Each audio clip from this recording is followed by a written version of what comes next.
ਤੇ ਇਹ ਜਗ੍ਹਾ ਮੰਗ ਰਿਹਾ। ਇਹਦੇ ਵਾਸਤੇ बेहतरीन निशानी ये है कि वेख्या कूली जी जाग तुहानू सिर्फ विखाण वास्ते। औज़ु बिल्लाहि मिनश शैतानिर रजीम बिस्मिल्लाहिर रहमानिर रहीम अस्सलामु अलैकुम रहमतुल्लाहि व बरकातुहू। मैं उम्मीद कर रहा मेरे दोस्त मेरे प्यारे मेरे नाल मोहब्बत करने वाले सारे ठीक ठाक होंगे, सारे राजी खुशी होंगे। लो भी सजनों बेले दोस्तों अज बड़ी प्यारी तो बड़ी खूबसूरत जी बड़ी सोहनी सुथरी वीडियो देनी है। असी तुहानू अज पपीता प्लांट पपीते के पौधे के मुतलका वीडियो देनी है। तो वो मुतलक कोशिश करनी है कि जिन्ना सारा साढ़े को नाकस इलम है, थोड़ा इलम है या बहुता इलम है या मुकम्मल मालूमात तुहानू देने की कोशिश करनी है जी मेरे इलम च। ठीक है जी, इन्ना क असीं तुहानू देना है।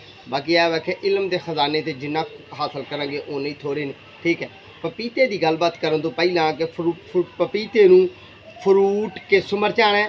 पपीता हाईब्रिड किस किस्म च फ्रूट चुकदा है, उसकी उम्र कितनी होंदी है, फ्रूट कितना चुकदा है, नॉर्मल की फ़र्क है, पपीते ने कितनी देर बाद फल चुकना है, पपीते दे विच बीज क्यों नहीं होंदे।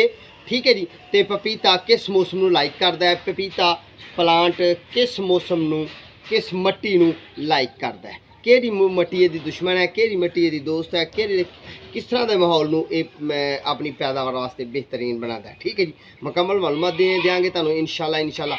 चैनल तुसीं कर लेना सबसक्राइब, बैल आइकन के बटन दबा लेना ताकि अच्छी जी खूबसूरत जी प्लांटेशन से तुहानू वीडियो मिले। मैं एक माली हाँ, अपने तजर्बात अपनी जिंदगी के बीते हुए पल तुहाडे नाल शेयर करी देने। जिस तरह सानू सवाल जवाब आउंदे ने। मैं एक नर्सरी मैन हाँ, तो नर्सरी मैन को उंज भी फेस टू फेस भी लोग माली को सवाल जवाब करते हैं। ठीक है जी, चैनल सबसक्राइब कर लो, बैल आइकन के बटन दबा लो। नवे व्यूअर्स वास्ते बेहतरीन तो सोहनी सुथरी टिप्स ने, तो पुराने वास्ते भी ने मुकम्मल मालूमात देनी है, मुकम्मल वीडियो देखनी है।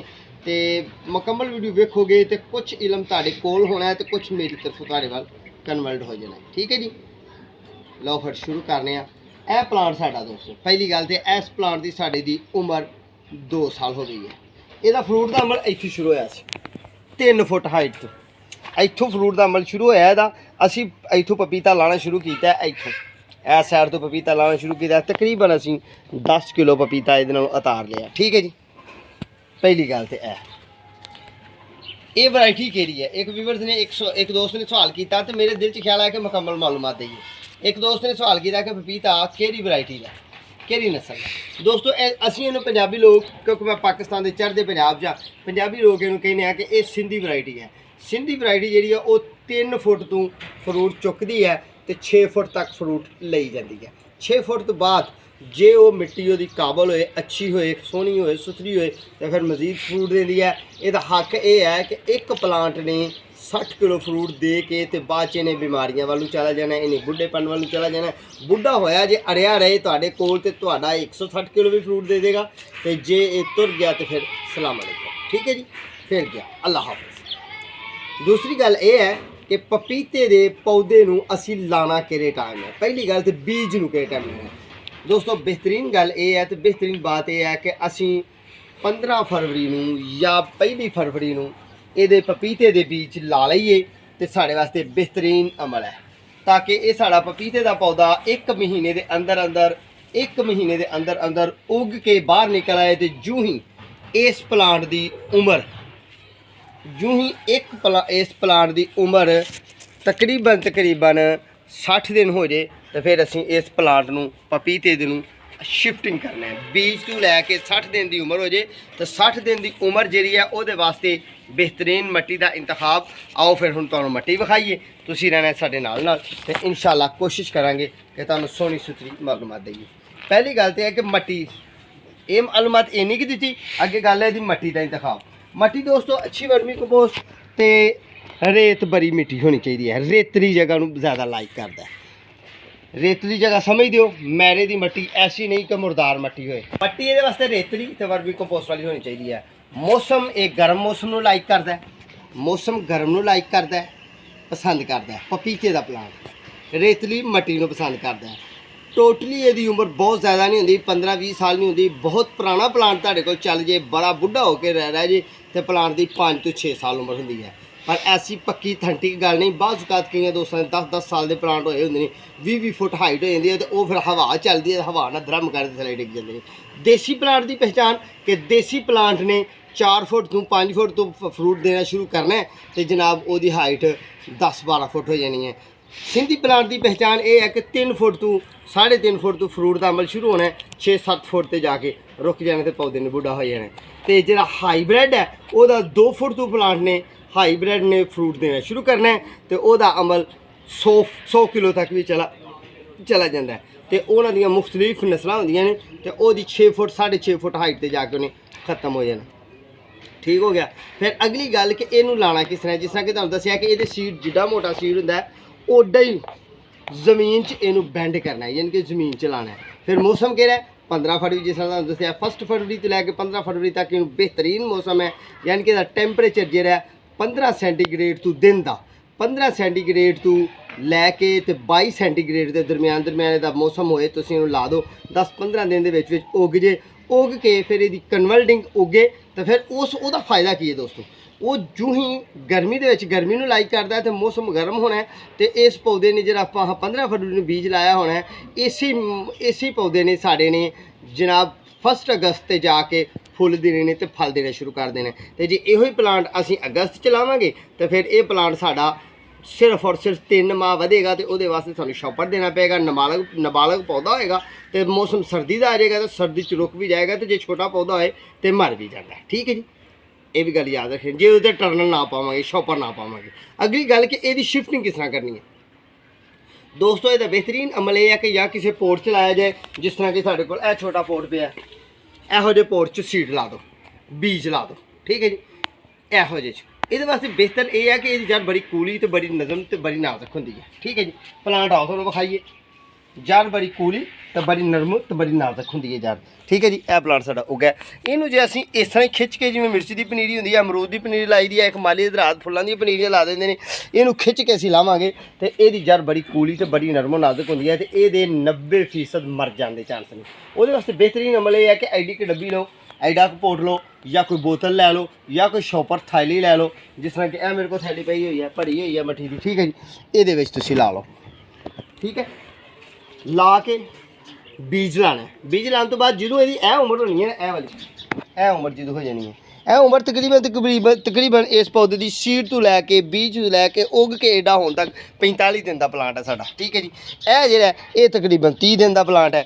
यह सीड निका जिहा एक निकलिया, यह निका जिहा सीड ये निकले नूं चौथा दिन है, तो यानी कि 20 दिन बाद निकलता है, 15 दिन तो 20 दिन बाद निकलता। ठीक है, फिर अगला अमल असा की करना है, अगला अमल की करना है, अगला अमल यह है कि असी अपने प्लांट नूं यह देख रहे हो तुसीं, इस तरह के प्लांट नूं इस तरह की शिफ्टिंग देनी है, यानी कि बड़े पोर्ट च ला देना है, जो यदी उम्र 40-45 दिन हो जानी है, 30 दिन तो अबाव हो जानी है। ठीक है जी, हुण इहदे विच लगा रहे कि यदी हाइट असी इत्थे लैनी है 1.5 तो 2 फुट, 1.5 तो 2 फुट यदी हाइट हो गई जो, तो फिर असीं इहदा अगला अमल करना यह है कि इनू या तो जमीन च ला देना जिथे फ्रूट का अमल लैना है, तो जे जमीन च साडे कोल जगह नहीं जमीन च जगह, तो फिर इस तरह के पोर्ट च असीं ला लेना।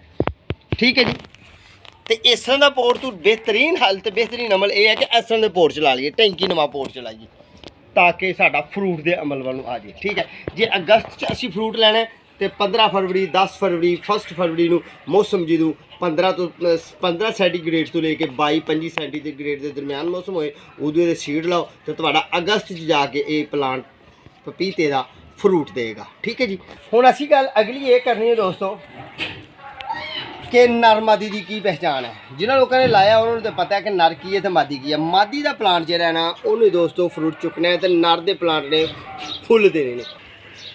बाहर फेरी वाला असीं फुलरियां बेचने वाला, तो असीं चाहते हैं कि साड़ी वीडियो के आयल ना होए, साढ़े मामला खराब ना हो।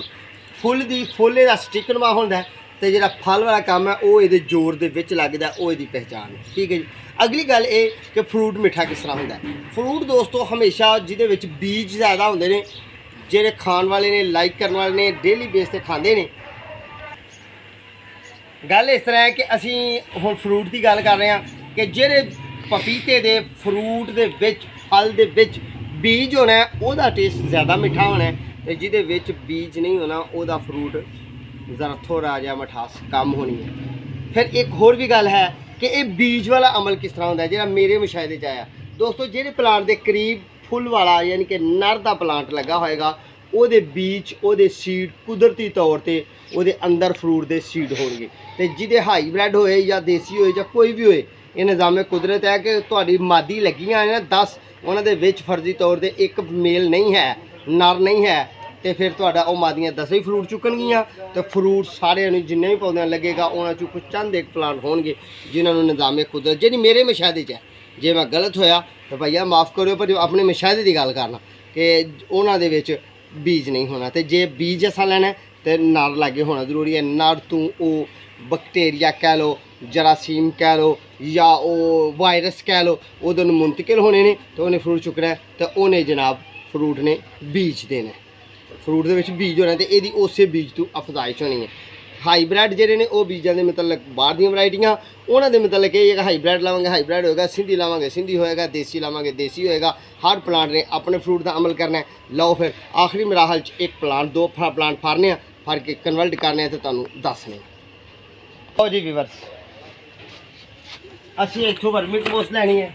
ਇਹ ਪਲਾਂਟ ਸਾਡਾ ਕਨਵਰਟਿੰਗ ਮੰਗ ਰਿਹਾ ਤੇ ਇਹ ਜਗ੍ਹਾ ਮੰਗ ਰਿਹਾ। ਇਹਦੇ ਵਾਸਤੇ ਬਿਹਤਰੀਨ ਨਿਸ਼ਾਨੀ ਇਹ ਹੈ ਕਿ ਵੇਖਿਆ ਕੋਲੀ ਜੀ ਜੜ ਤੁਹਾਨੂੰ ਸਿਰਫ ਵਿਖਾਉਣ ਵਾਸਤੇ। ਹਾਲਾਂਕਿ ਅਸੀਂ ਇਹ ਦੋ ਪਲਾਂਟ ਇੱਥੋਂ ਹੀ ਲੈ ਕੇ ਬਦਲ ਦਿੱਤੇ ਨੇ। ਇਸੇ ਤਰ੍ਹਾਂ ਹੀ ਅਸੀਂ ਇਹਦੋਂ ਵੱਡਾ ਨਹੀਂ ਇਹਨੂੰ ਕਰਨਾ, ਇਹਦੋਂ ਵੱਡਾ ਕਰਾਂਗੇ ਤੇ ਗਰਮੀ ਦੇ ਦਿਨ ਨੇ ਤੇ ਗਰਮੀ ਦੇ ਦਿਨਾਂ 'ਚ ਸਾਡਾ ਪਲਾਂਟ ਮਰ ਜਾਂਦਾ ਡਰ ਹੈ। ਇਹਨੂੰ ਵੀ ਅਸੀਂ ਬਦਲ ਕੇ ਕੋਸ਼ਿਸ਼ ਕਰਨੀ ਹੈ ਕਿ ਇੱਕ ਦਿਨ ਦੀ ਧੁੱਪ 'ਚ ਨਹੀਂ ਇਹਨੂੰ ਰੱਖਣਾ, ਇਹਨੂੰ ਥੋੜ੍ਹਾ ਜਿਹਾ ਗਹਿਰੀ ਛਾਂ 'ਚ ਰੱਖਣਾ। ਅਗਲੇ ਦਿਨ ਅਸੀਂ ਇਹਨੂੰ ਧੁੱਪ 'ਚ ਵੀ ਰੱਖ ਸਕਦੇ ਹਾਂ। ਠੀਕ ਹੈ ਜੀ। ਅਸਲ ਹਕੀਕਤ 'ਚ ਧੁੱਪ ਨੂੰ ਲਾਈਕ ਕਰਦਾ, ਬਹੁਤ ਜ਼ਿਆਦਾ ਠੰਡ ਨੂੰ ਲਾਈਕ ਨਹੀਂ ਕਰਦਾ। ਅਗਲਾ ਪਲਾਂਟ ਅਸੀਂ ਇਹ ਵਾਲਾ ਬਦਲ ਲੈਂਦੇ ਹਾਂ। ਇੱਥੇ ਹੀ ਅਸੀਂ ਸੀਡ ਲਾਏ ਨੇ ਤੇ ਸੀਡ ਲਾਉਣ ਦਾ ਸਾਲ ਦੇ 2 ਮੌਸਮ ਹੁੰਦੇ ਨੇ। ਤੁਸੀਂ ਸਾਵਣ 'ਚ ਲਾਓਗੇ ਤੇ ਉਹਨਾਂ ਪੌਦਿਆਂ ਨੂੰ ਤੁਹਾਨੂੰ ਸਰਦੀ ਤੋਂ ਬਚਾਉਣਾ ਪਏਗਾ, ਕਿਉਂਕਿ ਸਾਵਣ 'ਚ ਲਾਵਾਂਗੇ ਨਾ ਤੇ ਭਾਦਰੋਂ ਅੱਸੂ ਕੱਤੇ ਦੇ ਵਿੱਚ ਤੁਹਾਨੂੰ ਜਾ ਕੇ ਯਾਨੀ ਕਿ 11ਵਾਂ ਮਹੀਨਾ ਜਿਹਨੂੰ ਕਿਹਾ ਜਾਂਦਾ, ਠੀਕ ਹੈ, ਉਸ ਮਹੀਨੇ ਜਾ ਕੇ ਇਹਦੇ ਟਰਨਲ ਦੇਣਾ ਪਏਗਾ, ਸ਼ੋਪਰ ਦੇਣਾ ਪਏਗਾ ਤਾਂ ਕਿ ਇਹਦੀ ਹੀਟ ਪੂਰੀ ਹੋਏ। ਕਿਉਂ ਕਿ ਪੌਦਾ ਫੁੱਟ ਸਵਾ ਫੁੱਟ ਪਹਿਲਾਂ ਅਰਜ਼ ਕੀਤੀ ਹੈ 1.5 ਫੁੱਟ ਤੱਕ ਠੰਡ ਨੂੰ ਨਾ ਮਨਾਉਂਦਾ ਹੋਇਆ, ਠੰਡ ਦੀ ਦੋਸਤੀ ਨਹੀਂ ਕਰਦਾ ਹੈ ਤੇ ਇਹ ਮਰ ਜਾਂਦਾ। ਠੀਕ ਹੈ ਜੀ। ਅਗਲੀ ਗੱਲ ਹੁਣ ਚੱਲੀਏ ਸ਼ਿਫਟਿੰਗ ਕਰਕੇ ਤੁਹਾਨੂੰ ਵਿਖਾਈਏ। ਅੱਛੀ ਵਰਮੀ ਕੰਪੋਸਟ ਪਹਿਲਾਂ ਅਰਜ਼ ਕੀਤੀ ਹੈ ਕਿ ਰੇਤਲੀ ਮਿੱਟੀ ਨੂੰ ਲਾਈਕ ਕਰਦਾ ਤੇ ਅਸੀਂ ਇਹ ਜਨਾਬ ਵਰਮੀ ਕੰਪੋਸਟ ਵਾਲੀ ਅੱਛੀ ਮਿੱਟੀ ਲੈਣੀ ਹੈ। ਦਰਿਆ ਦੀ ਭਲ ਵਾਲੀ ਲੈ ਲੈਣੀ ਹੈ, ਗੋਬਰ ਵਾਲੀ ਲੈ ਲੈਣੀ ਹੈ ਜਨਾਬ। ਹੋਰ ਮਿੱਟੀ ਜਿਹੜੀ ਮਸਲਨ ਫਰਜ਼ੀ ਤੌਰ ਤੇ ਸਾਡੀ ਮਿੱਟੀ ਜਿਹੜੀ ਹੈ ਪੱਤਿਆਂ ਦੀ ਫੀਡ ਦੀ ਬਣੀ ਹੋਈ, ਸਬਜ਼ੀਆਂ ਦੀ ਖਾਦ ਬਣੀ ਹੋਈ, ਸਬਜ਼ੀਆਂ ਦੇ ਫਜ਼ੂਲ ਛਿਲਕਿਆਂ ਦੀ, ਸਬਜ਼ੀਆਂ ਗਲੀਆਂ ਸੜੀਆਂ ਦੀ ਖਾਦ ਬਣੀ ਹੋਈ ਉਹ ਲੈਣੀ ਹੈ। ਤੇ ਜਿਹੜੀ ਮੈਂ ਇਸਤੇਮਾਲ ਕਰ ਰਿਹਾ ਦੋਸਤੋ ਤੁਹਾਡੇ ਸਾਹਮਣੇ, ਇਹ ਸਾਡੀ ਜਨਾਬ ਜਾਨਵਰਾਂ ਦੀ ਪਾਲਕ ਹੈ। ਠੀਕ ਹੈ ਜੀ। ਜਾਨਵਰਾਂ ਦੇ ਗੋਬਰ ਵਗੈਰਾ ਦੀ ਪਾਲਕ। ਬਿਸਮਿਲ੍ਲਾਹਿਰ ਰਹਿਮਾਨ ਰਹੀਮ। ਇਹਦਾ ਇਹ ਫਾਇਦਾ ਹੋ ਗਿਆ ਦੋਸਤੋ, ਆ ਦੇਖ ਲਓ ਨਾ, ਨਰਮੋ ਨਾਜ਼ੁਕ ਮਿੱਟੀ ਇਹ ਹੱਥ 'ਚੋਂ ਹੀ ਕਿਰਦੀ ਜਾਂਦੀ ਹੈ। ਮੋਟੀ ਮਿੱਟੀ ਯਾਨੀ ਕਿ ਭਾਰੀ ਮਿੱਟੀ ਜਿਹੜੀ ਹੈ ਨਾ ਉਹਨੂੰ ਇਹ ਲਾਈਕ ਨਹੀਂ ਕਰਦਾ, ਉਹਨੂੰ ਇਹ ਪਸੰਦ ਨਹੀਂ ਕਰਦਾ। ਉਹਦੇ ਜਿਹਦੇ ਬੀਜ ਸੀਡ ਉਗਣ ਲੱਗਿਆ ਬਹੁਤ ਹੀ ਜ਼ਿਆਦਾ ਪ੍ਰੋਬਲਮ ਹੁੰਦੀ ਹੈ ਪੌਦੇ ਨੂੰ, ਤੇ ਫਿਰ ਉੱਗ ਕੇ ਕਈ ਦਫਾ ਮਰ ਜਾਂਦਾ ਕਿਉਂਕਿ ਇਹਦੀ ਜੜ ਬਹੁਤ ਹੀ ਨਾਜ਼ੁਕ ਹੁੰਦੀ ਹੈ। ਠੀਕ ਹੈ। ਇੰਨੀ ਕੁ ਮਿੱਟੀ ਅਸੀਂ ਪਾਣੀ ਇਹਦੇ 'ਚ। ਅਗਲਾ ਪਲਾਂਟ ਇੱਥੇ ਸ਼ਿਫਟ ਕਰਨਾ ਹੈ ਤੇ ਇਸ ਪਲਾਂਟ ਨੂੰ ਅਸੀਂ 1.5 ਫੁੱਟ ਹਾਈਟ ਤੱਕ ਲੈਣਾ ਹੈ। 1.5 ਫੁੱਟ ਹਾਈਟ ਤੋਂ ਬਾਅਦ ਇਸੇ ਪਲਾਂਟ ਨੂੰ ਅਸੀਂ ਜਾ ਕੇ ਤੇ ਅਸੀਂ ਸੇਲ ਵੀ ਕਰ ਸਕਨੇ ਆ, ਜ਼ਮੀਨ 'ਚ ਵੀ ਲਾ ਸਕਨੇ ਆ, ਵੱਡੇ ਪੋਟ 'ਚ ਲਾ ਕੇ ਤੇ ਫਿਰ ਵੀ ਅਸੀਂ ਬਦਲ ਸਕਨੇ ਆ। ਠੀਕ ਹੈ ਜੀ। ਯਾਨੀ ਕਿ ਇਹਨੂੰ ਫਿਰ ਫਰੂਟ ਦਾ ਅਮਲ ਅਗਲਾ ਹੋਣਾ ਹੈ। ਤੇ ਹੁਣ ਇਸ ਪਲਾਂਟ ਨੂੰ ਅਸੀਂ ਲਾਇਆ ਤੇ ਇਹ ਇਨਸ਼ਾਅੱਲਾ ਸਾਡਾ ਪਲਾਂਟ ਫਰੂਟ ਦਾ ਅਮਲ ਜਿਹੜਾ ਇਹ ਅਗਸਤ 'ਚ ਸ਼ੁਰੂ ਕਰ ਦੇਗਾ। ਯਾਨੀ ਕਿ ਅਗਸਤ ਦੇ ਵਿੱਚ ਇਹਨੂੰ ਫੁੱਲ ਆਣਗੇ, ਫਲ ਆਣਗੇ। ਠੀਕ ਹੈ ਜੀ। ਬਿਸਮਿਲ੍ਲਾਹਿਰ ਰਹਿਮਾਨਿਰ ਰਹੀਮ। ਮੇਲ ਤੇ ਫੀਮੇਲ। ਹੁਣ ਪਾਣੀ ਦੀ ਗੱਲ ਕਰ ਰਹੇ ਦੋਸਤੋ ਕਿ ਬਹੁਤ ਜ਼ਿਆਦਾ ਪਾਣੀ ਇਹਨੂੰ ਦੇਣਾ ਨਹੀਂ। ਬਹੁਤ ਜ਼ਿਆਦਾ ਪਾਣੀ ਦਾਂਗੇ ਤੇ ਜੜ ਨਾਜ਼ੁਕ ਤੇ ਨਰਮ ਹੁੰਦੀ ਹੈ ਤੇ ਗਲ ਕੇ ਮਰ ਜਾਏਗਾ ਗਰਮੀ 'ਚ ਖਾਸ ਤੌਰ ਤੇ ਐਸਾ ਵੀ ਨਹੀਂ ਕਰਨਾ ਕਿ ਤੁਹਾਡਾ ਇਲਾਕੇ ਦਾ ਮੌਸਮ ਬਹੁਤ ਹੀ ਜ਼ਿਆਦਾ ਗਰਮ ਹੈ ਤੇ ਬਿਲਕੁਲ ਹੀ ਤੁਸੀਂ ਕਹੋ ਕਿ ਇੱਕ ਦਿਨ ਪਾਣੀ ਦੇਣਾ ਤੇ 8 ਦਿਨ ਅਸੀਂ ਦੇਣਾ ਹੀ ਨਹੀਂ। ਠੀਕ ਹੈ ਜੀ। ਮਿੱਟੀ ਨਮੀ 'ਚ ਰੱਖਣੀ ਹੈ, ਤਰਵੱਤਰ ਰੱਖਣੀ ਹੈ ਤੇ ਤੁਹਾਡਾ ਪਪੀਤੇ ਦੇ ਪਲਾਂਟ ਜਿਹੜੇ ਤਿਆਰ ਹੋਣੇ ਨੇ। ਮੈਂ ਕੋਸ਼ਿਸ਼ ਕੀਤੀ ਹੈ ਕਿ ਪਪੀਤੇ ਦੇ ਪਲਾਂਟ ਨੂੰ ਬੀਜ ਤੋਂ ਲੈ ਕੇ ਫਰੂਟ ਤੱਕ ਦੀ ਮਾਲੂਮਾਤ ਜਿਹੜੀ ਮੇਰੇ ਕੋਲ ਨਕਸੁਲ ਇਲਮ ਬੰਦੇ ਕੋਲ ਹੈ ਸੀ ਤੁਹਾਡੇ ਹਵਾਲੇ ਕੀਤੀ ਹੈ, ਜਿੰਨਾ ਕਿ ਮੇਰੇ ਰੱਬ ਨੇ ਮੈਨੂੰ ਇਲਮ ਅਤਾ ਕੀਤਾ। ਜੇ ਕਿਤੇ ਗਲਤੀ ਕਿਤਾਈ ਹੋਈ ਤਾਂ ਭਾਈਆ ਮਾਫੀ ਚਾਹੁੰਦੇ ਆ, ਕਿਉਂਕਿ ਸਾਇੰਸਦਾਨ ਲੋਕ ਵੀ ਵੇਖਦੇ, ਤਜਰਬਾਕਾਰ ਲੋਕ ਵੀ ਵੇਖਦੇ, ਕੰਪਨੀਆਂ ਵਾਲੇ ਲੋਕ ਵੀ ਵੇਖਦੇ, ਸਾਰੇ ਸਾਨੂੰ ਵੇਖਦੇ, ਸਾਰੇ ਸਾਡੇ ਨਾਲ ਪਿਆਰ ਕਰਦੇ। ਨਵੇਂ ਵੀਵਰਸ ਛੋਟੇ ਜਿਹੇ ਗਾਰਡਨ ਨੂੰ ਸਬਸਕ੍ਰਾਈਬ ਕਰੋ। ਫਰੂਟ ਦੇ ਅਮਲ ਨੂੰ, ਫਲ ਦੇ ਅਮਲ ਨੂੰ, ਇਨਡੋਰ ਪਲਾਂਟ ਨੂੰ, ਆਊਟਡੋਰ ਪਲਾਂਟ ਨੂੰ ਮੈਂ ਇੱਕ ਮਾਲੀਆਂ ਕੋਸ਼ਿਸ਼ ਕਰਨਾ ਜਿਹੜਾ ਮੇਰੀ ਜ਼ਿੰਦਗੀ 'ਚ ਬੀਤੇ ਹੋਏ ਸਵਾਲ ਤੇ ਬੀਤੇ ਹੋਏ ਤਜਰਬਾਤ ਨੇ ਤੁਹਾਡੇ ਨਾਲ ਸ਼ੇਅਰ ਕਰੀਏ, ਪ੍ਰੈਕਟੀਕਲੀ ਕਰਕੇ ਵਿਖਾਈਏ, ਲੱਗੇ ਹੋਏ ਫਰੂਟ ਵਿਖਾਈਏ, ਚੱਲਦੇ ਪੌਦੇ ਵਿਖਾਈਏ, ਬੀਜ ਲਾਉਂਦਿਆਂ ਵਿਖਾਈਏ। ਤੇ ਚੈਨਲ ਮੇਰਾ ਇਸੇ ਕੰਮ ਤੇ ਹੈ, ਸਬਸਕ੍ਰਾਈਬ ਕਰ ਲੈਣਾ, ਬੈਲ ਆਈਕਨ ਦੇ ਬਟਨ ਦਬਾਉਣਾ ਹੈ, ਦੋਸਤਾਂ ਨਾਲ ਸ਼ੇਅਰ ਕਰਨਾ ਹੈ। ਅਗਲੀ ਪਿਛਲੀ ਵੀਡੀਓ ਵੇਖੋਗੇ ਇਨਸ਼ਾਅੱਲਾ ਮਾਲੂਮਾਤ ਸੋਹਣੀ ਸੁਥਰੀ ਹੋਏਗੀ। ਆਪਣਾ ਤੇ ਆਪਣੇ ਪਿਆਰੇ ਦਾ ਖਿਆਲ ਰੱਖਣਾ ਹੈ, ਸਾਡੇ ਹੱਕਾਂ ਦਾ ਦੁਆ ਕਰਨੀ ਹੈ। ਅਗਲੀ ਵੀਡੀਓ ਦਾ ਇੰਤਜ਼ਾਰ ਕਰਨਾ ਹੈ। ਇਨਸ਼ਾਅੱਲਾ ਬਹੁਤ ਜ਼ਿੰਦਗੀ फिर मुलाकात होगी उन्हीं देर तक। दो इजाज़त। अस्सलामु अलैकुम। अल्लाह निगहबान।